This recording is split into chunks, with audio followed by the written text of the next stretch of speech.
Sharwanand, Ram Charan, UV Vicky ముగ్గురు మంచి స్నేహితులన్న సంగతి తెలిసిందే. అందుకే రామ్ చరణ్ కోసం ఆహా టీం అన్స్టాపబుల్ షోలో ఆ ఇద్దరిని పిలిపించారు. ఇక ఈ ముగ్గురితో బాలయ్య సరదాగా ఆడుకున్నారు. ఆ ముగ్గురికి ఓ వాట్సాప్ గ్రూప్ ఉందంట. అందులో చివరగా చేసిన 3 మెసేజ్లు చెప్పమని ఇరికించే ప్రయత్నం చేశాడు బాలయ్య. కానీ వారు తప్పించుకున్నట్టుగా కనిపిస్తుంది. అన్స్టాపబుల్ షోలో రామ్ చరణ్, బాలయ్య చేసిన సందడికి సంబంధించిన 2వ పార్ట్ ప్రోమోను తాజాగా రిలీజ్ చేసింది ఆహా యూనిట్. ఇందులో రామ్ చరణ్ మరింత సరదాగా కనిపించాడు.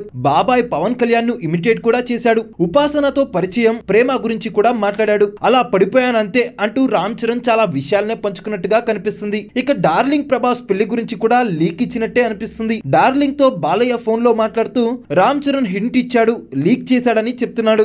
ఇక శర్వ, విక్కీ, చెర్రీలతో బాలయ్య బాగానే ఆడుకున్నాడు. ఈ ముగ్గురి సీక్రెట్లను బయట పెట్టే ప్రయత్నం కూడా చేశారు. అయితే రామ్ చరణ్ గురించి శర్వ చాలా గొప్పగా చెప్పాడు.